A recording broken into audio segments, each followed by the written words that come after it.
Bonsoir et bienvenue dans cette nouvelle émission de On fait des vagues. Aujourd'hui, petit changement dans l'équipe. On se retrouve avec Pablo. Comment ça va, Pablo? Hello, hello. On a déjà vu la semaine passée et oui, Ouais. je remplace effectivement Diana qui a des empêchements ces prochains temps. Donc vous me verrez pour quelques émissions remplacer Diana.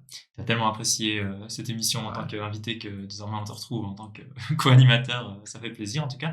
Et on se retrouve aussi avec notre invité de la semaine, Solène. Comment ça Salut. va? Merci d'être là. Merci à vous de m'accueillir, ça va très bien. Et toi? Ouais, ça va Mmh. super. Ouais. En tout cas, un plaisir d'être là avec vous sur Twitch. Comme d'habitude, peut-être que tu le sais, on commence cette émission avec un petit portrait de nos invités, donc de toi en l'occurrence. Petit portrait que je vais faire, tu peux compléter des informations si on n'a pas assez, me corriger, etc. Donc, Solène, tu as 25 ans, tu habites Lausanne, mais tu es originaire du Jura, c'est bien ça? Exactement, oui. Et puis, tu es en train de finir ton master en sciences politiques à Ouais, Lausanne, donc. à l'Uni de Lausanne, ouais, Ok, exactement. Je suis en train de faire mon mémoire là. ok, Ouais, phase incroyable. de Donc, mémoire. bientôt la fin. Ensuite, tu Oh sais ouais. déjà vers quoi tu veux te diriger un peu ou? Alors honnêtement, je n'ai pas d'idée de plan de carrière, très précis à ce niveau. Donc on verra, mais ouais, le but c'est de trouver un travail après, en tout cas j'ai pas très envie de continuer encore, les études, Mhm. et ouais, voilà. Ok, incroyable, ouais. Mmh. Donc, tu sais aussi peut-être qu'en général, on débute nos discussions avec ce qu'on appelle la vie au bol. Oui.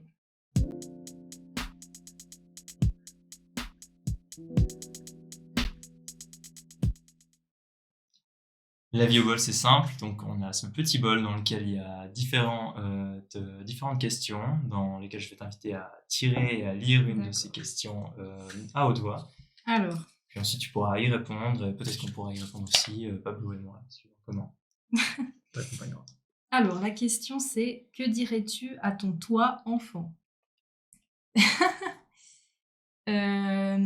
Donc là, si j'avais le moi enfant en face de moi, C'est ça maintenant. Qu'est-ce que tu lui dirais ou...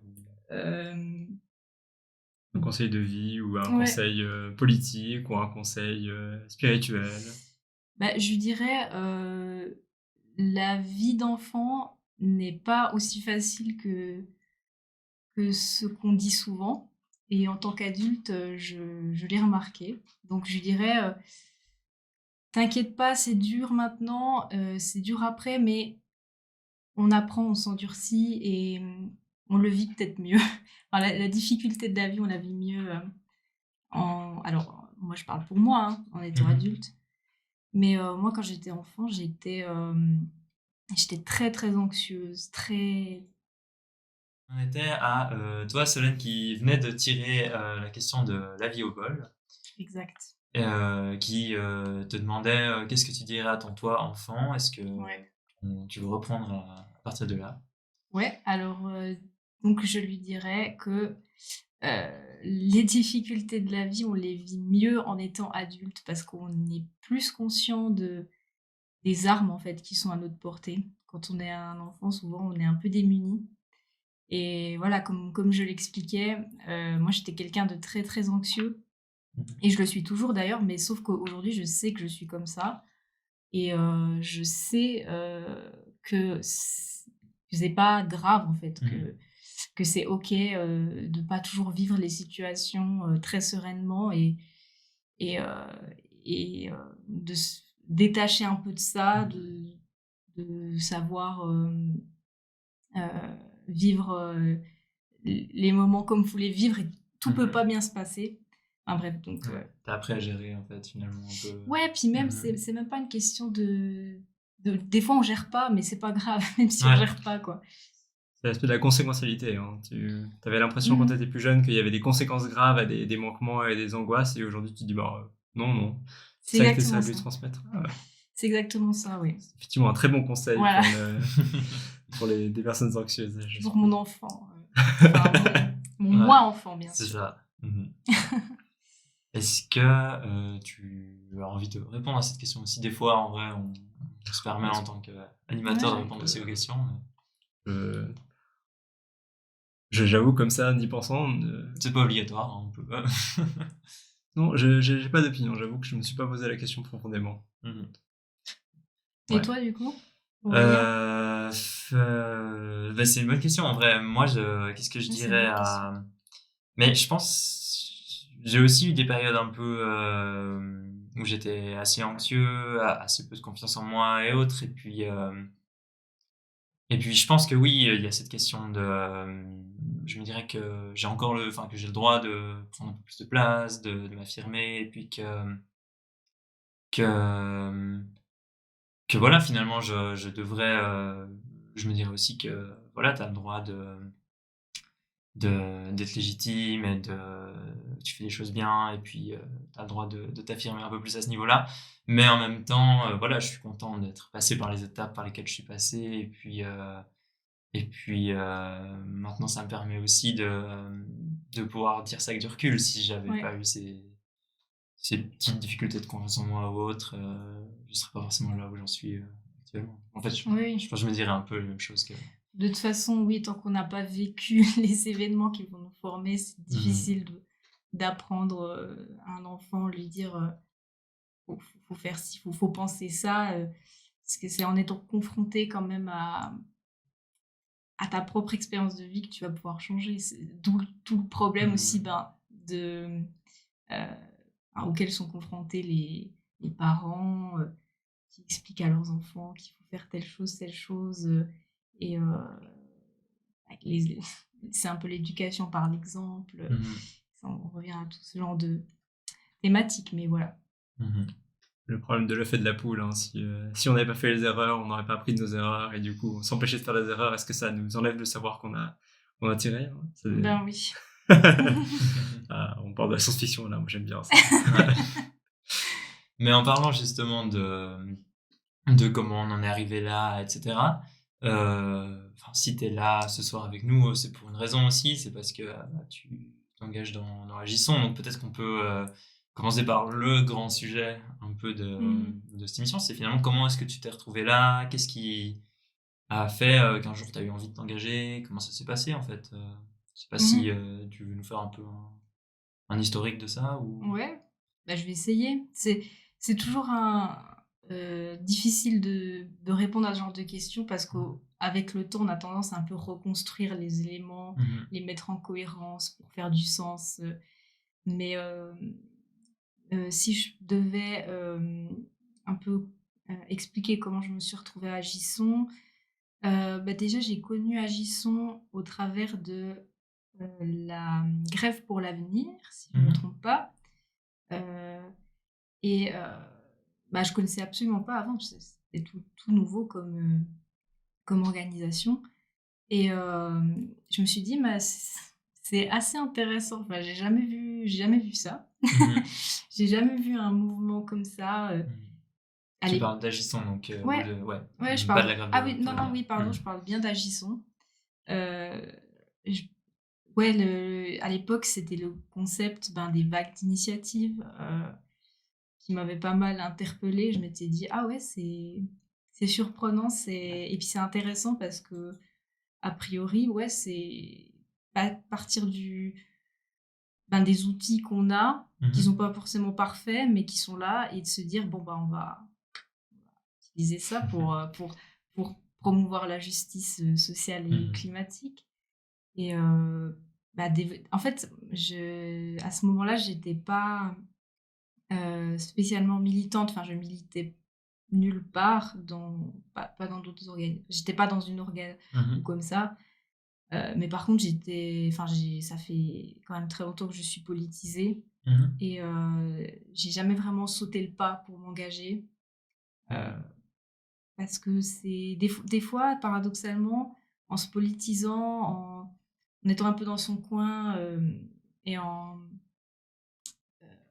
se renseignant par soi-même, on on a tendance à un peu se couper du monde Ouais. et Mhm. ouais. Je vois ce que tu veux dire. Mmh. Mhm. Et aussi on est tellement aussi politisé à travers des critiques des partis politiques, critiques, des orgas, qu'au final on n'a pas forcément envie d'y rentrer parce qu'on voit que des points négatifs Ouais, ouais. Mhm. et c'est hyper paralysant en fait parce que bah, après on se sent hyper impuissant et d'un autre côté on a tous cette politisation et du coup euh, ça crée du mal-être d'une Mhm. certaine manière. Donc j'avais envie de m'engager et donc suite à la grève pour l'avenir, je pense que j'ai suivi Agisson sur les réseaux, Mhm. un peu voir, pour un peu, ben, avoir des nouvelles. Et quelques semaines ou mois plus tard, à l'époque, on faisait, enfin, moi j'y étais pas encore du coup, les apéros, comment ça s'appelait? Ouais, c'était les apéros, je sais plus le nom, mais Ouais, les apéros, c'est quoi? C'est le vendredi soir. ouais, exactement. On faisait des apéros dans notre local pour bah, accueillir les gens, servir un peu de porte d'entrée Ouais, au mouvement, ouais. Mhm. exactement. Et bah, c'était vraiment cool en fait parce que c'était une bonne manière d'entrer quand moi je connaissais personne a Mhm. priori. J'avais pas spécialement rameuté d'autres gens avec moi pour, rejoindre. Donc je me suis dit: «Bah, allons-y, allons à l'apéro d'Agisson, pour connaître quoi» et Mhm. c'était ultra chill. Alors j'étais un peu stressée évidemment avant d'y aller parce que je suis quelqu'un d'un peu réservé et c'est toujours un peu faut sauter le pas quoi. Faut se Mhm. dire: «Non, je vais pas rester, sur mon canapé ce soir, je vais aller Mhm. voir des gens que je connais pas». Ouais, ouais, faut une certaine forme de courage Ouais, d'entrer bah, dans un truc ouais. où tu connais personne. Mmh. Enfin, mhm. Ouais, mais ouais, tu voulais dire quelque chose par rapport à ça? C'est vrai que les premiers engagements militants, c'est toujours.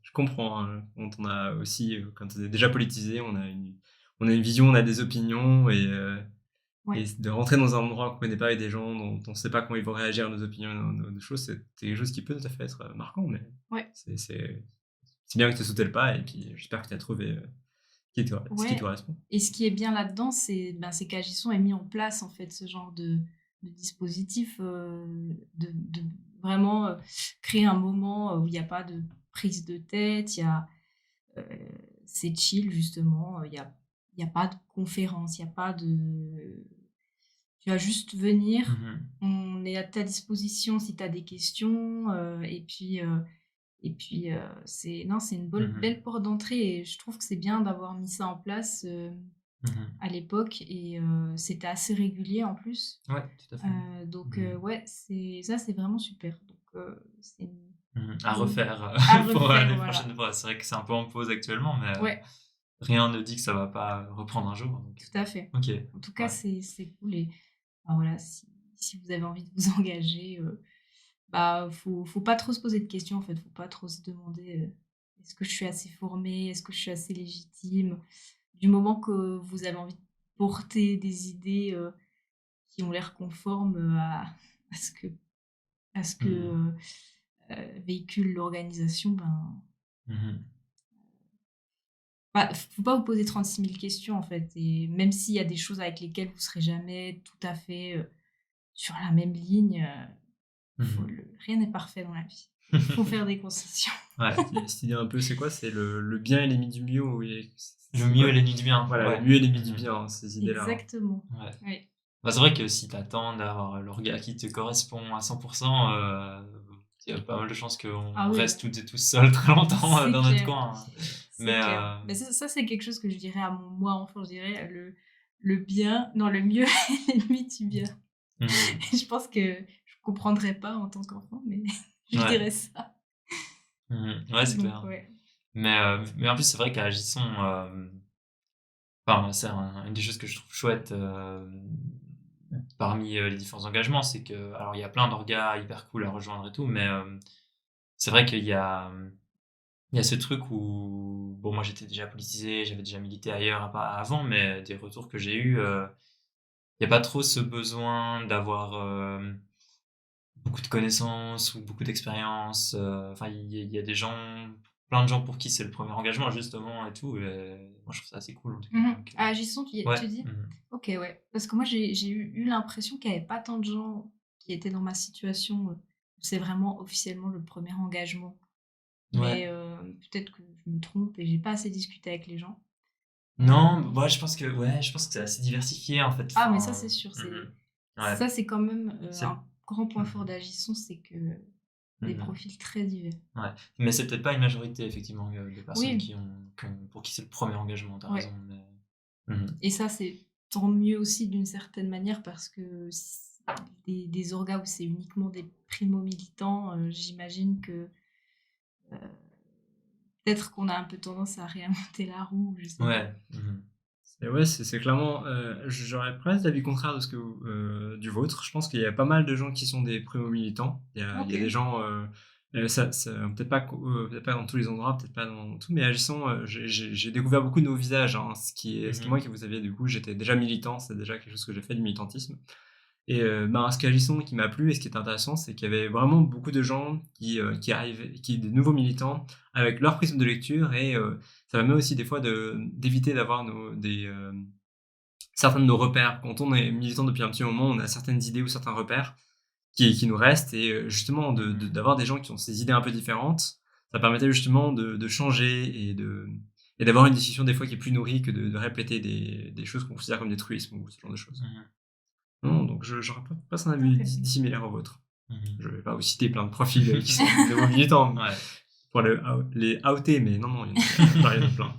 Ouais. Faudrait faire la sociologie des militants d'Agissons. Ouais, c'est vrai, à part ça. Mais, Il y a personne qui fait son mémoire ou un travail. moi, je dois faire mon mémoire, pas tout de suite, j'ai pas commencé, mais ça pourrait être un truc que je fais, Ouais. mais bon, on verra. On verra. Ok. Mais tu nous as dit avant aussi que c'était ton premier engagement, mais que tu étais déjà politisé avant, etc. Mhm. Ça vient d'où ça un peu? C'était dans ta famille ou bien tu t'es un peu politisée toute seule, avec des amis? Enfin, comment est-ce que ça Un peu c'est venu un peu chez toi? un peu tout ça en fait.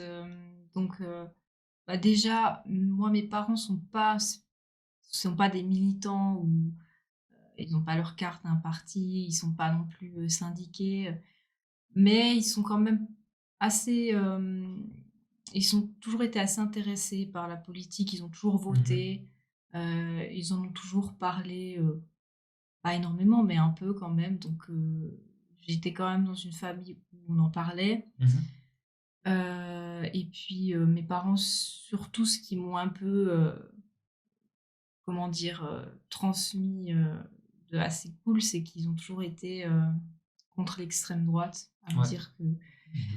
l'extrême droite, c'était des gens qui manipulaient, en gros, et ils ont toujours eu un peu conscience de ça et ils m'ont pas mal mis en garde par rapport à ça, Mmh. et ça, c'est assez cool et ils étaient plutôt, ouais, plutôt à gauche, quoi. Mmh. Pas pas pas d'extrême gauche, hein, mais mais plutôt à gauche, Ouais. plutôt une sensibilité à gauche, comme on dit souvent. Mmh. Et puis, d'ailleurs, mon père, heu, à l'époque, quand j'étais enfant, justement, heu, tous les dimanches, il regardait les Ah Guignols ouais. de l'info sur Mmh. Canal+. À l'époque où Canal+, c'était pas encore la grosse catastrophe Mmh. et hem et ça aussi, ça m'a alors je dirais pas que ça m'a politisée, mais ça m'a un peu quand même familiarisée au monde politique, politicien, hein, Mmh. et un Bien peu sûr. et médiatique et à la Mmh. critique de tout ça. Alors bien sûr, quand tu es enfant, tu comprends pas tout, mais Ouais. tu comprends quand même que c'est un jeu un peu fermé et que oui, je sais pas, ça tu reconnais des têtes après, tu comprends qu'on Mmh. se moque, que c'est un monde dont on se moque beaucoup, en fait. Ouais. Bref, voilà, ça je pense que ça a participé quand même un peu à ma pas à ma politisation parce que j'étais encore très jeune, je pense, Mmh. mais voilà. Ouais, Ça ouais, donne ouais. un peu de l'intuition, je dirais, c'est ça, hein. Tu vas un peu Peut-être, ouais. intuitionner certaines choses. Ouais, c'est ça. Je pense que c'est un mot assez intéressant, ouais.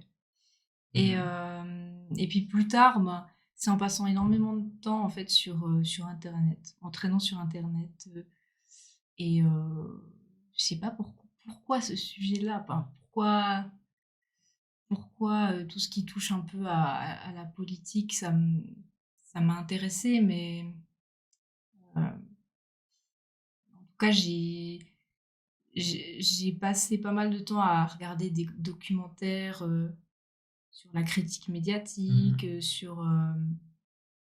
Mmh. aussi sur la critique du système, en général, Mmh. et ça m'a beaucoup plus. Du coup, c'est ça qui m'a pas mal politisée et voilà. J'ai un peu connu aussi la génération de premiers influenceurs un peu politiques. Ouais. Mhm. Donc, ben, bien sûr, il y avait Usul. Ouais, bien sûr. J'aime bien citer Mhm. Usul. Ouais, qu'on a reçu d'ailleurs, enfin qu'on Bien a invité sûr. à l'Université de Lausanne il y a quelques mois maintenant. Oui, mais c'était il y a une année, je crois. Hein. Ouais, c'était peut-être il y a une C'était en année déjà, novembre, je ça crois. passe vite, oui. Ouais. Mhm. C'était bien d'ailleurs. J'étais présente et non, c'est une bonne chose de l'avoir invité parce que je pense que c'est quelqu'un de très important pour la gauche Internet Ouais, il y a en toute une France. génération qui s'est politisée, hein. Moi aussi, je Francophone. suis aussi issu de ces politisations-là. Ouais, C'est également quelque chose qui m'a touché, hein. Une génération Internet ouais, qui avait, on parle de l'ego de YouTube ou plein de choses, mais on voit que dans un certain endroit, il y avait un trou, et puis, ben, justement, de pouvoir, d'avoir ce genre de contenu, c'est ce qui a permis de bien politiser une génération. C'est un très bah, bel je effort qui a été pense. fait, ouais. Exactement, ouais. Et ouais, il y en avait d'autres, hein, mais Jules, ça a été déjà, ça a été, il a pas commencé par la politique, il a commencé ben, par le jeu vidéo, mais en fait, il politisait beaucoup ses vidéos qui, Mhm. qui étaient ben, c'était toujours une analyse thématique et enfin, moi j'adorais ça, même si, bah, d'ailleurs, j'étais pas spécialement, j'aimais trop jouer aux jeux vidéo et tout, mais je trouvais ça quand Ouais, même hyper intéressant. ok. Ouais, ça a quand même réussi à te captiver Ouais, suffisamment. Mhm. il y avait une manière ben ouais, d'aborder le sujet avec un angle toujours qui était ouais, très, très intéressant. Et voilà, il y en a eu d'autres, hein, il n'y avait pas que Usul, mais là je cherche un peu. Le problème, c'est qu'il y en a pas mal qui ont un peu chaviré. Ouais, ouais. Bah, c'est le risque Internet où les carrières Ouais, sont peut-être un peu plus courtes et des fois un peu plus intenses. oui, puis des fois on se faufile là où il y a comment dire, il y a un public en fait. Ouais. Il y a des gens, c'est pas que sur internet d'ailleurs, qui se droitisent, heu, ou se gauchisent, mais moi je connais plus le dans Mhm. le sens se droitisent parce que, c'est des gens qui à la base se disent plutôt de gauche et ils sont, ils deviennent, comme ça petit à petit très lus, très appréciés par des gens plutôt de droite Mhm. et par marketing, hein, ils adaptent Ouais. leur ligne politique et voilà. Il Mhm. y a quelqu'un à qui je pense notamment, je sais pas si j'ai le droit de le citer. Il y a pas d'interdit, hein, Oui. mais De toute façon, c'est une personne publique, Oui, oui, bah. c'est c'est Michel Onfray. Ah ouais. ouh Mhm. là là, Parce que oui, oui. Michel Onfray aussi, quand j'étais adolescente, j'aimais bien, enfin, je Ouais. croyais que c'était bien, enfin, Mhm. il m'a pas mal intéressée Mmh. à la philosophie Mhm. et Parce que moi je connais pas très bien, mais il était, si je me trompe pas, il était de base, il est plutôt de tradition un peu anarchiste exactement, et libertaire, ouais. il a pas mal dérivé maintenant Ouais, un peu à l'extrême droite, non? C'est c'est plus ou ça. moins ça, ouais. Ah Mhm. oui, totalement. Mhm. Ouais. Voilà, donc ben, voilà, c'est pour ça que il y a des gens que j'ai pas forcément envie de citer dans ma politisation parce Mhm. qu'aujourd'hui, pour moi, ils sont à l'opposé de ce que je pense, mais heu, il y a eu vraiment un moment sur internet et il y avait aussi Dani Caligula d'ailleurs à l'époque, alors sans rase, hein, Absolument, Denis Kaluuya, tout à fait, ouais. mais qui à l'époque, ben, avait une émission qui s'appelait Doxa. Je sais pas si tu connais? Je connais, mais j'étais pas assez encore Mmh, sur internet pour avoir connu vraiment l'époque où il faisait Doxa, mais je ouais. le connais de maintenant, du Ah oui, contenu qu'il fait d'accord. actuellement. Ouais, Mhm. OK. Bah, moi à l'époque, je regardais pas mal ça et d'ailleurs, Dany faisait aussi des lives à l'époque. Là, je vous parle vraiment ça fait plusieurs années, hein, mais et j'adorais ça, enfin, j'étais trop fan de ce contenu Mhm. et je pense que ça m'a aussi un peu aussi, politisée, voilà. Mhm. Mais c'est drôle, enfin, c'est intéressant parce que bah là, on est sur Twitch en tant que, on est en tant qu'individu, mais on est aussi, c'est la chaîne Twitch d'Agisson, etc. Je trouve intéressant quand même que finalement, déjà à l'époque, bon, c'était sur une autre plateforme, c'est sur YouTube, mais il y avait déjà un peu cette conscience que c'est des moyens de politiser les gens, Ouais. et bah, visiblement ça marche vu que, vu que t'es là aujourd'hui. Et en vrai, je sais pas, je trouve que ça participe aussi à. à dédramatiser la politique et tout. Enfin, parce qu'il y a ce truc de ah ouais, c'est sérieux, c'est des gens en costard, etc. Et ouais, vraiment, je trouve À la que démocratiser, à la rendre accessible. ouais, et puis maintenant c'est important parce qu'il y a beaucoup de choses qui se jouent sur les réseaux sociaux Ouais. et Mhm. on a tout intérêt à diffuser nos idées par ces moyens, ouais. Oui, c'est clair. Mais ben, il faut être bon là-dedans parce que ben, j'ai envie de dire dans le camp d'en face, ils sont bons aussi, quoi. Donc, Ouais, tu parlais aussi de cette question de la critique médiatique, on voit vraiment cet d'aspect de média, hein, donc comme chaque chose devient un peu son média, même TikTok, hein, même on peut avoir plein de choses qui sont des médias qui nous touchent ou ne nous touchent pas, mais ils existent, ils ont leur code, et puis comme partout, ils vont refléter un champ complet des émotions humaines, un cadre, que ce soit le divertissement, l'amusement, la sincérité, la tristesse, et la politique, hein, clairement, et à chaque forme, effectivement, on aura sa particularité, et voilà, par exemple, on parlait aussi, il y avait cet aspect entre les formats courts et les formats longs, hein, entre quel format valorise quel type de politisation, quel type de contenu. C'est des questions tellement longues et tellement importantes, Ah hein, oui. pour en faire un sujet de dissertation, comme toujours, mais oui, Mm. je comprends. Oui. Et puis bon, bah, c'est vrai que il y a 20 ans, bah, tout passait par les médias traditionnels et ça préfigurait un certain type de contenu et il y avait bah, oui, une manière assez unique de, de recevoir l'information. Et alors aujourd'hui, faut pas penser grâce à Internet, c'est Mhm. l'alpha et l'oméga de la démocratisation des, euh, des contenus, de l'information et tout ça, mais ça a quand même bouleversé le champ médiatique. Mhm. Et il faut vraiment s'emparer de ça. En fait, on n'a pas le choix. Faut le faire. Ouais. Mhm. Ouais. Avec tous les challenges que ça crée Ah ouais. en termes de pas se laisser piéger aussi dans des microcosmes un peu, parce que des fois moi je traîne pas mal sur Twitter et c'est vrai que t'as des débats très spécifiques à Twitter qui sont hyper Ouais. intéressants en eux-mêmes, mais après quand tu retournes un peu dans le monde réel avec des guillemets, euh, c'est pas tout à fait les préoccupations de de la plupart de la population Ouais. ou des gens que tu croises dans la rue quand tu vas récolter des signatures, donc je trouve ça super intéressant comme outil de politisation, mais c'est vrai que ça pose des questions, je Ouais. trouve. Mais Twitter, déjà, c'est un réseau assez particulier parce qu'au final, il y a très peu de monde qui est sur Twitter.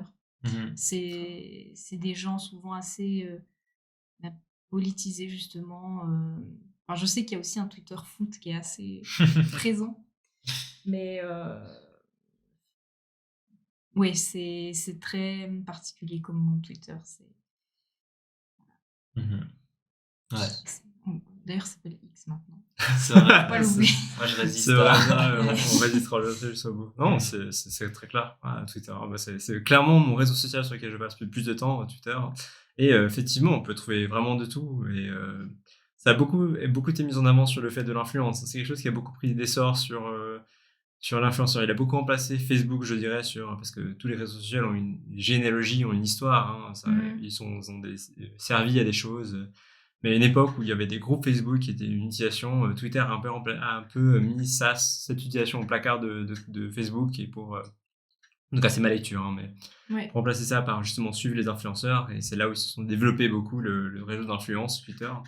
Et effectivement, c'est vrai que Twitter n'est pas un réseau très suivi, on veut dire ça comme ça, parce que, en tout cas, ça dépend où. En Suisse, il est tout à fait vrai que c'est pas le réseau le plus utilisé, et de loin. Mhm.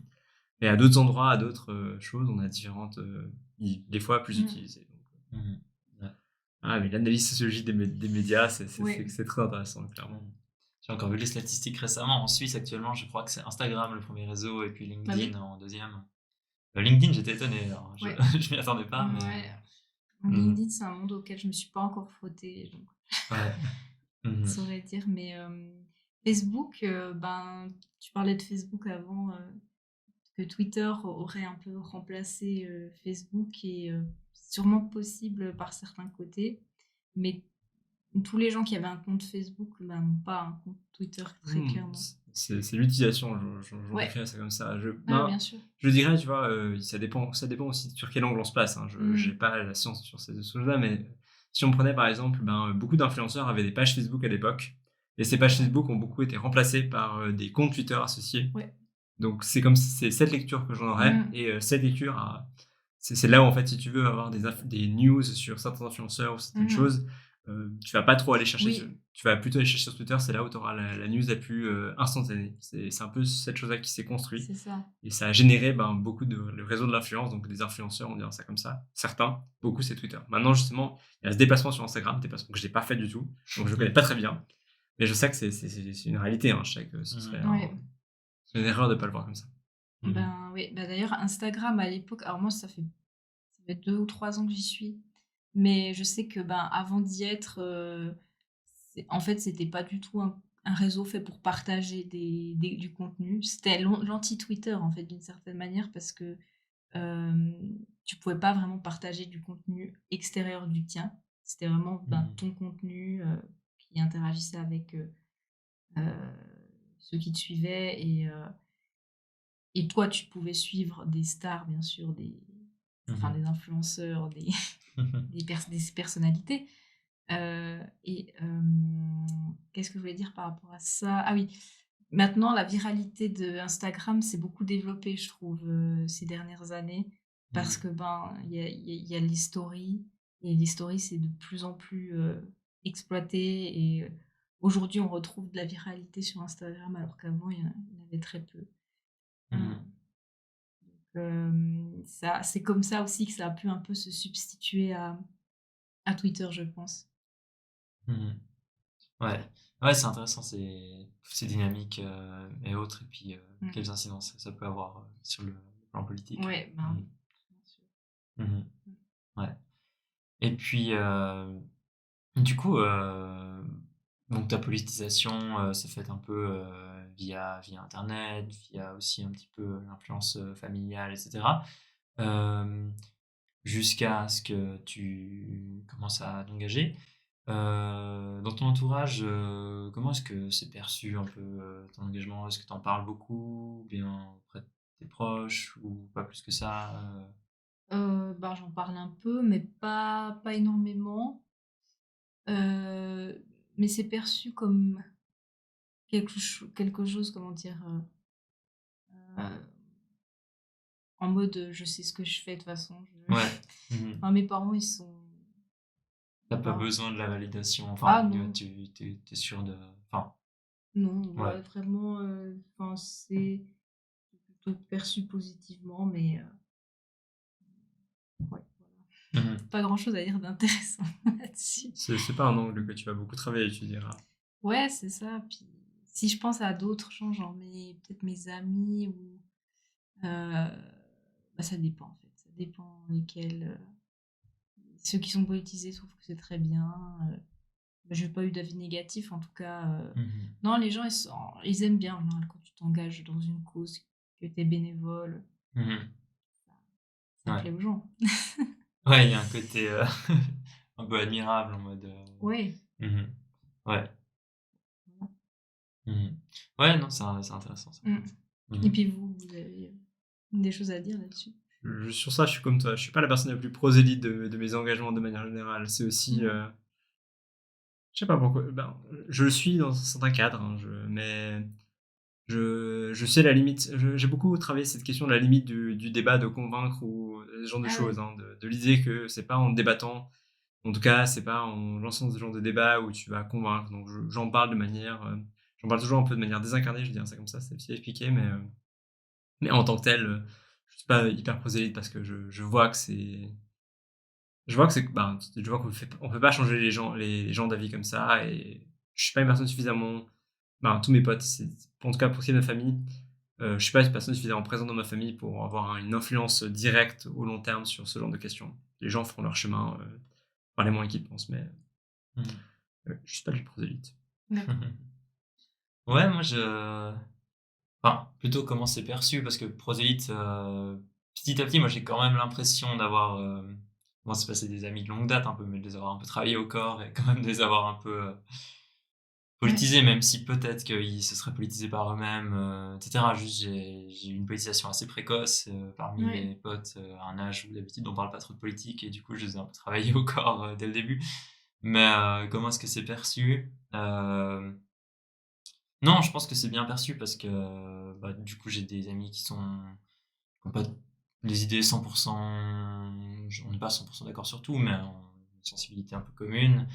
Après, là où des fois je me sens un peu incompris, c'est que, il y a une différence, enfin, j'ai l'impression que pour moi, il y a une dimension un peu quand même, alors je sais pas si c'est le bon mot, mais un peu existentielle à l'engagement, dans le sens où, ça fait depuis 5 ans maintenant que je m'engage beaucoup, que ça prend une bonne partie de mon temps libre. J'ai commencé assez jeune du coup et puis, les gens trouvent ça chouette ce que je fais, mais se rendent pas compte à quel point pour moi c'est pas tellement une question de choix. Enfin, je Ah sais pas ouais. comment dire, mais Pour toi, ça fait partie de ma vision du monde que moi j'ai envie de m'engager parce qu'il y a des choses qui me ouais. paraissent essentielles un peu Mmh. et voilà, enfin que, j'ai l'impression des fois que c'est plus qu'un hobby un peu Ouais, bien ou une sûr. occupation annexe pour moi et des fois j'ai Ouais. l'impression que c'est juste perçu comme, une activité extrascolaire un peu Ouais. par les autres. Mais je sais pas, Ouais. après je m'en plains pas parce que c'est pas grave, mais Ouais. mmh Bah, je pense que tu montres quelque chose d'assez intéressant. C'est-à-dire quelle est la place qu'on accorde à, à nos engagements militants et aussi dans notre propre vie. Et pour certains, ça sera même au-delà de son travail mh. ou de n'importe quelle autre activité. Et ça, tu peux vite ouais, être en décalage Mmh. avec des amis qui sont pas du tout dans cette vision du monde. Mmh. Ouais. Après, je pense alors c'est pas du tout mon cas parce que je suis dans une moindre mesure, mais je sais plus, je regardais des reportages ou j'écoutais des émissions, sur, les militants, d'extrême gauche dans les années 70 qui, vraiment consacraient toute leur vie, au Ouais. parti et cetera et c'est quand même beaucoup de sacrifices et pour plein de choses qui sont pas forcément positives à la fin donc Ouais. sur ce côté, dévouement à 100 à la cause, je j'en suis pas du tout à là, hein, mais je pense effectivement que ça peut aussi être compliqué des fois et pas forcément toujours, Ouais. positif à la fin, ouais. Mmh. Ben, là-dessus, il y a ça me fait penser à un documentaire que j'avais bien aimé à l'époque, Mmh. qui s'appelle, si je me trompe pas, Ni vieux ni traître. Je connais de nom, mais je l'ai pas vu, Ouais, Mmh. de Pierre Karl, si je me trompe pas. Enfin, regardez-le parce qu'il est vraiment bien. Et justement, alors, je sais plus quelle organisation c'est. Ils suivent en fait des vieux militants qui justement, ben, étaient d'extrême gauche. Dans les années exactement ce que tu as cité, les années Mmh. 70 quoi. Et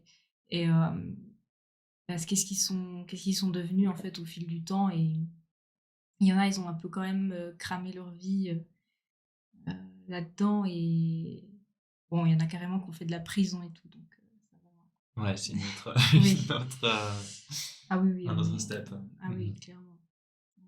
Mais ouais, tu te dis: «Une vie, j'en ai qu'une. Est-ce que je veux la cramer là-dedans ou est-ce que c'est trop important pour moi?» Ou ouais, enfin, c'est des questions, oui, existentielles comme tu dis. Mmh. C'est des questions très difficiles à répondre, effectivement. Mmh. Quel temps d'amusement, le temps, c'était c'était quoi le sens aussi des combats, hein? Ces gens, ils verront, ben, tu parlais des gens d'extrême gauche, ils verront jamais la révolution à laquelle ils ont donné des milliers d'heures de leur vie. Ils la verront jamais et ils ont C'est ça. travaillé pour la cause et des conceptions, ah, c'est vraiment des questions très difficiles, hein. Ouais, Je connais des amis qui sont militants aussi à 100 dans une organisation, qui donnent tout leur temps, qui donnent des heures et des heures et des heures de travail, d'organisation et tout. Ils la verront peut-être pas ils verront peut-être pas ce pourquoi ils aspirent, et ouais, mais mais voilà, enfin, c'est pas pour décourager les gens à s'engager, quoi. Je pense que, voilà, c'est de toute façon, dans la vie, je pense que quand tu lances dans un combat comme ça, tu y crois et puis voilà, tu vas pas commencer à... Si, parce que, bon, bref. Non, mais je repense à tous mes cours de sociologie politique Ouais. qui abordent cette question. Mhm. Non, en vrai, à l'époque, il y avait ce qu'on appelait, je sais pas si vous connaissez le paradoxe d'Olson. Pas du tout, non, ça ne me dit rien du tout. En sociologie politique, c'était le fait qu'en fait, le militantisme, j'espère que j'explique bien. Oh, Peut-être t'inquiète, les tu anciens seras pas jugé, profs, t'inquiète. les anciens profs qui t'écoutent, non, Ouais. je pense pas. Mais le fait que le militantisme, c'est quelque chose de paradoxal, qui devrait pas exister parce que, en gros, il y a des gens qui s'engagent, qui se battent pour des causes, ils arrivent à obtenir des choses, et on a les freeriders qui, en gros, sont ceux qui vont bénéficier de ces rétributions sans avoir contribué à la lutte. Et en fait, pourquoi tout le monde n'est pas un freerider? Voilà, c'est ça le paradoxe de Olson. Et c'est une vision totalement restreinte hein, des humains comme des homo economicus, en fait, Ouais. qui vont juste calculer coût-bénéfice par rapport à ce qu'ils font. Donc, bien sûr que c'est une vision totalement dépassée, mais il y avait, je me souviens juste de ça. Et bien sûr que ça allait beaucoup plus loin aujourd'hui, heureusement, les travaux. Ouais. Donc ce paradoxe, en gros, se demandait pourquoi est-ce qu'il y a des gens qui s'engageaient au-delà de juste leur intérêt direct, Ouais. c'est ça? Ouais, Ok. c'est ça. Mhm. Et si je me souviens bien, en gros, c'est parce qu'il y aurait des rétributions au militantisme. Enfin, Ouais. dans cette explication-là. Bref, Mhm. voilà. Mais d'une certaine manière, alors c'est pas pour dire forcément qu'il a raison, mais c'est vrai qu'au niveau des rétributions, moi bon là j'ai l'impression qu'on l'a fait très pessimiste comme on l'a décrit, mais dans mes souvenirs militants, dans tous les moments que j'ai passés, j'ai rencontré des gens incroyables, j'ai vécu des moments extrêmement heureux, il y a eu des moments de frustration évidemment, mais c'est vrai que, enfin, je sais pas, ne serait-ce qu'à Agisson, je sais pas comment vous l'avez vécu, mais il y a eu des moments super chouettes quand on a organisé la conférence avec Usul, quand on a fêté la réussite de notre initiative. Enfin, Ouais. je sais pas, vous, quel est votre meilleur souvenir d'Agisson? Peut-être c'est une question qu'on peut se poser, mais ouais, je sais pas. D'ailleurs, ouais, ça m'intéresserait. C'est quoi votre Ouais. meilleur souvenir d'Agisson? Moi, je pense que c'est cet été même pas quand on a eu le bon nombre de signatures, mais quand juste on récoltait des signatures. C'était bien, surtout lors du festival de la Cité, parce que ça a trop bien marché. Ouais. Et ça faisait trop plaisir quoi, de donner de son temps et que ça marche. Enfin, ça, c'est quand même, en soi, c'est trop bien. Il y avait une belle ambiance, c'était détendu, c'était l'été. Non, franchement, je pense que c'est un de mes plus beaux souvenirs d'Agisson. C'est difficile comme ça. Je dirais que dans mon cas, je dirais que c'est. Je crois que c'est la soirée de lancement de campagne, de la campagne qu'on a faite. Où, pourquoi ce serait à ce moment-là donc, je suis une personne en partie responsable du site web et tout, et on avait plein de soucis et tout, et on a dû lancer du coup ce site web en très peu de temps avec aussi Diana évidemment qui nous assistait là-dedans et tout. Et c'est plutôt un peu cet aspect de fin d'un rush et tout, Ouais. et soirée de récompense conceptuelle, je dirais ça comme ça. Mhm. Donc on avait un peu ce truc on a fini ce travail, donc c'est un peu ça, moment de souffler quelque peu pour ce début de campagne. Donc ouais, c'est plutôt ça que je dirais comme très bon moment d'agissant. Mhm. Ok, ouais. Je crois qu'on était à la fois exténués et malades, Diana et moi, mais ça fait partie des choses, quoi. Ça fait partie des choses qui sortent un peu du cadre. Ouais.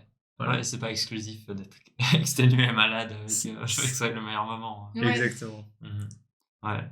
Et toi, du coup? Je sais pas, c'est une très bonne question en vrai. Moi, je sais pas si c'est le meilleur, mais c'est celui qui me vient à l'esprit en premier, c'est que j'ai trouvé pas facile tout le début de la campagne qu'on a menée quand on récoltait ces 4 initiatives au début, puis ensuite plus que 2, puis ensuite plus qu'une, parce que ça avançait pas, on n'arrivait pas à récolter ces tu signatures, etc. Et, et moi, vraiment, il y a eu des périodes où ça m'angoissait assez profondément. J'étais là, putain, on a fait tout ce travail pour rien. Il y a tellement de gens qui ont taffé sur ce truc. Agissons, on va se péter la gueule. C'est la fin. Et vraiment, il y a eu des moments un peu anxieux comme ça. Et il y a eu un moment où j'ai eu un peu un tournant et où je me suis rendu compte que finalement, on allait peut-être réussir et que j'ai commencé à reprendre le sport. C'est quand on a organisé un repas de soutien à peu près au milieu, voire trois quarts de la campagne. Et je sais pas pourquoi, mais on était beaucoup en fait. On était plus que ce quoi je m'attendais. Il y avait peut-être, ouais, je peux pas dire de chiffre qui est faux, mais peut-être 60 personnes. Et j'ai l'impression que, ouais, je sais pas, ça m'a redonné de la force, ça m'a redonné de l'espoir. Et bah, c'est vraiment un bon souvenir quoi, Ouais. que je garde de Agisson. Après, il y en a plein d'autres, mais c'est le premier qui me vient à l'esprit en tout cas. Mhm. Sensible. Ouais. Ouais. Mhm. Après, évidemment, voilà, il y a eu des moments un peu plus durs que d'autres, Mm. comme je l'ai dit, mais je pense que c'est aussi pour ce type de moment-là que personnellement, en tout cas, moi, je trouve chouette de militer, et puis ça me donne envie de rester, et puis Ouais. d'endurer les moments qui sont un peu moins fun. Ouais, puis comme je le disais au début de stream, quand vous êtes dans votre coin à lire des trucs angoissants, à voir que le monde est quand même très injuste et que en gros, ben, ça va mal, ça va sûrement mal aller. Enfin, rester dans son coin, c'est, je pense, la pire chose à faire pour vous, quoi. Et s'engager, on se dit: «Mais pourquoi?» mais ça, ça permet quand même de redonner du sens et être aussi avec d'autres gens, quoi, qui ont sûrement un peu les mêmes angoisses que vous et voilà. Donc non, il y a beaucoup de choses positives dans le fait de s'engager, que ce soit politiquement ou pas d'ailleurs. Mhm. Ouais. En parlant de ça, peut-être, enfin, j'ai l'impression qu'il y a plein de raisons pour lesquelles les gens s'engagent, puis on a toutes et tous un peu des affinités, entre guillemets. Alors, il y a plein de thèmes qu'on défend tous et tous, mais j'ai l'impression, en tout cas moi ou d'autres personnes, qu'on a un thème qui, des fois, est un peu le déclencheur ou nous tient un peu plus à cœur. Pour toi, est-ce qu'il y a un thème comme ça qui est particulièrement au cœur de ton engagement, auquel tu tiens particulièrement? Ou bien t'es un peu généraliste? Oui, bah, il y a qu'est-ce que je pourrais dire? À la base, c'est quand même beaucoup la justice climatique, l'écologie. Heu, c'est quand même ça qui m'a pas mal, politisée, justement à l'époque, c'était aussi, ben, en fait, toute la critique, du capitalisme, je l'ai un peu, reçue comme, aussi une critique du productivisme et de la croissance et donc je pense que c'est quand même, une des premières causes, et puis il y a aussi la question du travail aussi, elle m'a aussi beaucoup touchée Mmh. parce que, ben, j'ai un peu l'impression que les gens, ils se crament au travail et ça depuis toute petite, ça m'a toujours un peu révoltée. Qu'on Mmh. doive vraiment se cramer parfois pour le travail et pour un manque de reconnaissance, qui est quand même scandaleux souvent. Mmh. Hem, c'est un peu les 2 thèmes qui m'ont rendue vénère, en fait. Mmh. Voilà, Ouais. Mmh. ouais. Ouais, c'est intéressant, Mmh. comme finalement, bon après, voilà, comme tous les thèmes se recoupent, Bien sûr, on a après toutes et tu tous nos portes voilà, d'entrée, mais finalement on c'est se retrouve ça, toutes et tous dans le même endroit, ouais. pour militer et faire des trucs ensemble, mais ouais, OK. Mmh. Mmh. Ouais. Vous avez des causes aussi comme ça que vous pourriez citer? J'ai déjà fait mon interview la semaine Ah passée, oui, et la critique de la monnaie, les conceptions économiques, c'est clairement quelque chose, OK. un aspect très matérialiste, hein, d'une compréhension. Ça vient un peu Mmh. de la physique et ce genre de choses, mais Ouais. je vais rebondir un peu sur ce que tu disais, sur cet aspect de... Ouais, ben, on voit vraiment cette question du productivisme, hein, sur comment est-ce que... C'est quoi le sens, hein? Il y a beaucoup une question du sens, hein, quand les gens, pourquoi est-ce qu'on se lève le matin pour aller travailler, je sais pas combien d'heures, à produire de la valeur, pour au final acheter consommer des choses dont on n'a pas vraiment besoin. Il y a un peu cette idée en sous-jacent, ce que je vois dans ce que tu décris ou dans la manière dont tu le décris, ou est-ce que je me trompe? Ah ouais, totalement. Oui, oui, ben, finalement, si tu parles du fait que j'étais très critique du travail et que ça va aussi dans la question, mais pourquoi faire ça? Et C'est tu débouches très vite sur la question de la productivité, de la croissance. c'est un peu ce fil de pensée que j'ai l'impression que tu as Ouais, suivi. c'est vrai, voilà. Non, mais c'est bien vu, ouais. Bah, je sais pas, bah oui, Mais en plus de ça, il y avait toute l'anxiété qui montait à cause de ce que je voyais très bien, réchauffement climatique, tout Mhm. ça. Et ben, très vite, tu arrives à lier les 2 et voilà, c'est clair que ça permet de donner une vision, des lunettes sur le monde qui sont hyper, intéressantes. et extrêmement anxiogène, je suppose aussi. Bah, oui, alors anxiogène, oui, mais au moins on a une grille de lecture et on sait d'où viennent les problèmes et Mhm. on sait qu'il faut les combattre et donc c'est anxiogène, mais pas autant que si on a juste les infos comme ça et ils ont un peu décontextualisé, je trouve. Mhm. Je comprends, comme tu as une conception de la raison de la source des problèmes ou de la raison des problèmes, bah, du coup, tu es moins surprise par, ce qui peut t'arriver, ou on dira ça comme ça? Oui, bon après, ça il y a quand même l'anxiété, on va pas se mentir, mais Mhm. C'est marrant, ça me fait penser, je sais pas pourquoi je pense à ça, mais mmh.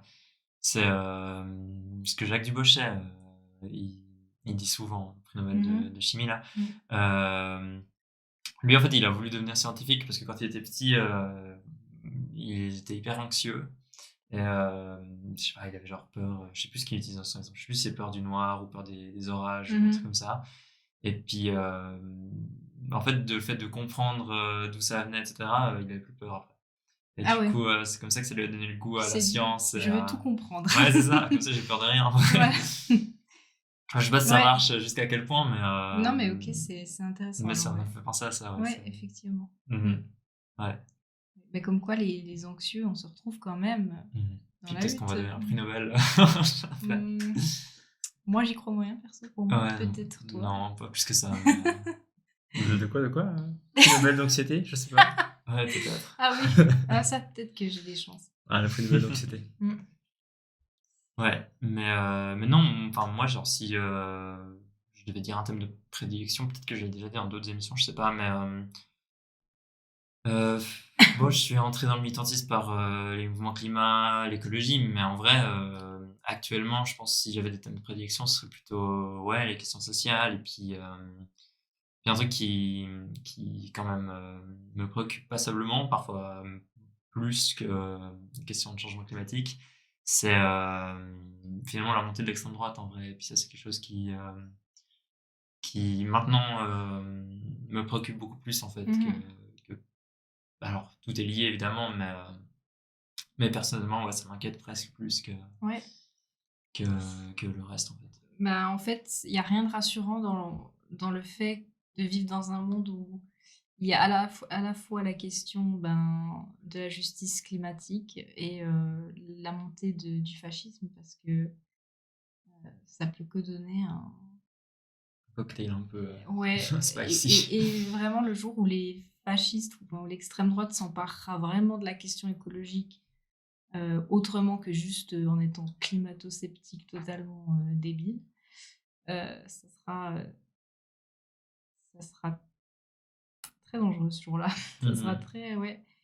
Bon, ils ont déjà commencé, mais c'est un peu dans les tiroirs, je sais pas. Mhm. Non, bien sûr. Mhm. Mais ils commencent à, un peu mettre sur le tapis, ben, cette question, ben, la question du réchauffement, du manque de ressources, et de tous les autres problèmes qu'il y a parce que la comment dire? Il y a plein de problèmes, hein. Mais, c'est encore très, je trouve que c'est encore très, minimisé Mhm. et je pense que ces prochaines années, il va falloir être hyper attentif aux discours qu'ils développent sur, bah, sur l'écologie. Ouais, non, Mmh. tout à fait, ouais. Mhm. D'ailleurs, j'ai écouté une conférence de l'Institut La Boétie là-dessus, Ouais. de Mhm. Claire Lejeune, si je ne me trompe pas. qui est très intéressante, qui parle justement de ça. Ok. Ouais. Mhm. Je vous conseille. Donc justement, sur un peu ces récupérations de l'écologie par... Ouais. Ok. Mhm. Incroyable, bah, j'irai regarder ça. C'est vrai qu'ils font des bonnes conférences, Ouais. cet institut. J'avoue que j'ai un angle que j'avais jamais travaillé, c'est l'angle de cette question de. Mhm. C'est extrêmement bien décrit, je trouve, parce que de ce que comment je le voyais quand je décrivais, on a beaucoup un peu les plus proches extrême droite des questions écologiques. Ça dépend comment est-ce qu'on va les décrire, hein, mais ce qu'on a souvent maintenant, c'est le survivalisme, hein. Oui, c'est vrai. J'expliquerais comme une conséquentialité, une manière individualiste de prendre des questions climatiques. Donc on ne dit pas comment faire du commun, on dit on va se préparer à ce machin par la manière individualiste, survivaliste, donc accumulement d'armes, plein de choses. Mais effectivement, si d'une manière collective, le fascisme s'empare de la question, ouais, tu vois, parce que donc on a l'aspect survivaliste pour l'aspect individualiste, donc tu as une vision individualiste de la survie au changement climatique. Mais à l'inverse, du coup, si le fascisme s'empare de la manière collective de cette question de l'écologie, t'as ce qu'on appelle le technofascisme, l'écofascisme, voilà, je cherchais. L'écofascisme, qui est quelque chose que je comprends pas assez bien, que j'ai pas assez bien travaillé, mais ouais, c'est vrai que je m'étais pas posé la question trop de ce côté-là. Ouais. Ouais, bah, c'est d'actualité, puis... bon, je les ai pas lus en l'occurrence, mais je sais qu'il y a pas mal de travaux qui sont en train d'être faits là-dessus, des livres qui sortent, etc. Et du coup, effectivement, c'est un problème qui commence à prendre de l'ampleur et sur lequel, à mon avis, ça vaut la peine de se pencher assez rapidement en Oui. en tant que mouvement ou individu qui défendons des formes de justice climatique, des formes de justice sociale, etc. En effet, ouais. Exactement, il faut vraiment prôner la justice climatique. Disons que la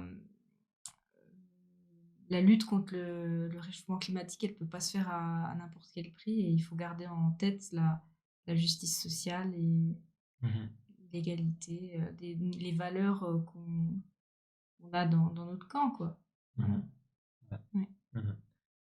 On arrive bientôt à la fin de l'émission, mais avant de peut-être te demander ta référence, je me demandais si Pablo, tout à l'heure, tu avais encore une question qui brûlait tes lèvres de poser à Solène ou pas forcément? Il y a une question on est ici 3 personnes qui sont beaucoup investies sur les réseaux sociaux de manière générale. On est plutôt des militants, plutôt. On fait un peu de tout, mais on est beaucoup des militants numériques et je me posais la question de savoir qu'est-ce qui t'avait amené à ce militantisme numérique ou quelle était pour toi la perception justement de ce militantisme des réseaux et de l'aspect numérique dans ce que tu fais ou comment tu décrirais ça? Alors, est-ce que tu entends par militant numérique le fait qu'on est beaucoup sur Twitter? Non, je ferai un peu, la part. Donc moi, je vais beaucoup sur le site web, cette question-là. Donc, Ouais. informatiquement, on a un peu cette question de ton côté Aurel, tu es sur les réseaux sociaux, donc, et ça, et toi, de ton côté, tu es aussi sur les newsletters. Donc, tu as aussi cet aspect d'envoyer des d'accord. mails de cette question. Ouais. Donc, on est, tu vois, donc pas dans le contact direct ou, je sais pas si je le décrirais comme ça. Ah En ouais, fait, on n'est d'accord, pas des ouais. militants de Ah oui, terrain, oui, ok. tu D'accord. vois. Et du coup, la question c'était comment je perçois. Ouais, est-ce que c'est un militantisme, est-ce que c'est quelque chose qui t'a, quand tu choisis militantisme, c'est cet aspect-là de pas être sur le terrain, cet aspect d'avoir, c'est quelque chose qui t'a plutôt plu, déplu, tu considérais que c'était important, tu considérais que c'était là où tes compétences étaient les plus utiles. Je sais pas sur quel angle t'as choisi d'aborder ce Alors, militantisme-là. c'est marrant parce que je me suis jamais trop posé cette question, mais je pense que quand on est un peu réservé, timide, c'est toujours des formes qu'on va peut-être privilégier. Et cependant, j'aime aussi bien le terrain, moi, donc en fait, j'ai pas une vision très exclusive de ça. Je pense que ça se complète assez bien. C'est sûr que j'ai beaucoup plus fait de choses via internet, via les réseaux sociaux, et hem comment ça te permet quand même de développer un discours, des compétences, mais qui restent des compétences que peut-être tu vas, modifier un peu, enfin c'est des acquis qui sur le terrain des fois, peut-être coincent un peu parce que c'est pas la même chose quoi. moi, voilà, j'aime les deux en tout cas, et voilà, je ne sais pas trop comment conclure ça, mais C'est très bien cool, il faut voilà. pas t'inquiéter. Non, on a le droit de pas avoir Ouais, de préférence, mais mais c'est une bonne question en vrai. Puis je me la suis jamais trop posée en vrai. Je me suis jamais euh, dit c'est différent de faire des newsletters que de faire du militantisme de terrain. Ouais. c'est, ben, on pourrait le voir sur l'aspect de répartition du travail, des tâches dans un Mhm. mouvement, hein, de séparation. Ah ouais, c'est vrai. Sur une vision très matérialiste de comment est-ce que se répartissent les tâches et tout, mais je me posais la question de savoir si, justement, bah, tu parlais de ta personnalité réservée, hein, moi c'est clairement une des choses qui font que je suis plus à l'aise Mhm. derrière un ordinateur qu'à parler des gens que je connais pas, clairement. Donc chaque personne a son truc, mais je savais pas quels étaient Ouais. ton aspect, ce qui t'avait fait là-dessus. Peut-être Ah aussi, ok, ouais. il y a aussi l'aspect d'avoir un prisme de lecture, hein, de penser l'aspect penser l'aspect des médias et comment est-ce que tu vois, tu parlais aussi de ton Mhm. intérêt pour les médias et de à quel point les médias influencent ou pas comment se construisent les médias, ce qu'ils font, comment ils façonnent les Ouais. choses. Aussi, ces lectures, hein, de savoir pourquoi est-ce qu'on fait du militantisme par médias, parce que on sait que les gens sont sur les médias. Non, je sais pas, désolé, c'était Ouais. Mhm. Non, donc mais tout à aparté fait. pour poser cette question. Non, c'est une Ok, bonne tranquille. question. Ouais. Mhm. Ouais. Puis en vrai, voilà, je pense que autant c'est cool d'avoir des militants qui se spécialisent dans un certain domaine, autant c'est hyper cool d'avoir des gens un peu polyvalents qui papillonnent un peu et tout. Ouais. Moi j'aime bien aussi faire des trucs un peu différents, ça me permet de garder un peu un, un équilibre, une forme de diversité, et puis Mhm. garder un peu toujours l'aspect un peu nouveau Ouais. dans le militant, c'est ce que j'aime bien. Mhm. Tout à fait. Mais ouais. Mhm. Du coup, comme tu le sais peut-être en général, à la fin de notre émission, on aime bien demander à nos invités de nous recommander un film, un livre, une série, une chanson, n'importe quoi en fait, que tu as envie de conseiller, bah, déjà à nous peut-être, mais aux personnes qui nous écoutent. Mhm. Et du coup, bah voilà, je te demande ta référence si tu as Ouais. eu le temps de penser à une référence. Oui, alors ben, je peux citer un des derniers bouquins que j'ai lu, qui m'a pas mal marqué. Donc c'est un livre qui s'appelle L'hécatombe invisible Ok. de Mathieu Lépine, si je me trompe pas. Alors c'est pas un roman, hein, Mhm. c'est une enquête en fait, c'est une enquête sur les morts au travail en France. Donc ça s'intéresse à la France, mais bon, c'est Mhm. hyper intéressant. Et en fait, l'auteur qui a écrit ça, c'est un prof en fait, un prof d'histoire géo si je me trompe pas. Donc il n'est pas spécialiste là-dedans, mais un jour il s'est intéressé à ce sujet, il s'est rendu compte que c'est un non-sujet en fait. Mhm. Quand il y a un accident du travail, quelqu'un qui meurt au travail à cause de son travail, ben c'est souvent perçu comme un fait divers, c'est souvent évoqué par la presse locale, et, euh, et c'est pas un sujet politique. Et justement, ce qui montre, c'est que euh, il y a une vision du monde qui produit ce genre d'accident.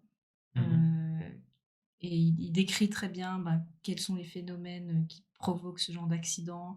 C'est souvent des jeunes travailleurs inexpérimentés qui sont pas bien encadrés, ou alors c'est justement des travailleurs très âgés qui n'ont plus toutes les compétences requises à leur tâche.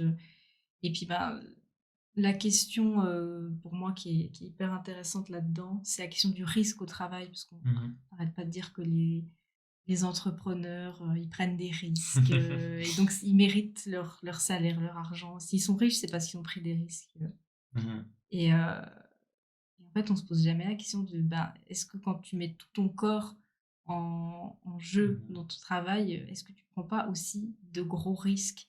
Et voilà, enfin, j'ai adoré ce livre, donc je vous le Ouais. conseille. Et il a aussi un compte Twitter.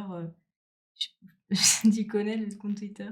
Les morts au travail, oui, il y a un compte Ouais, Twitter sur les morts au bah travail c'est qui lui, recense les morts. c'est Oh, Ah, c'est ok. lui qui a super écrit ça. intéressant. Ouais, Ouais, qui recense les morts au travail, voilà. À la effectivement. base, il a commencé comme ça en ouvrant un compte Twitter qui recense Mhm. les morts au travail en France. Et ça vraiment, il a creusé, creusé, il a écrit ce livre, Et l'hécatombe invisible. Ok, Voilà. ouais. Hyper intéressant, ouais. Ouais, Mhm. Puis du coup, ça fait le lien avec ton, ta révolte un peu contre le fait de l'obligation qu'ont les gens de se tuer au travail. exactement, oui. Mhm. Ouais. Ouais.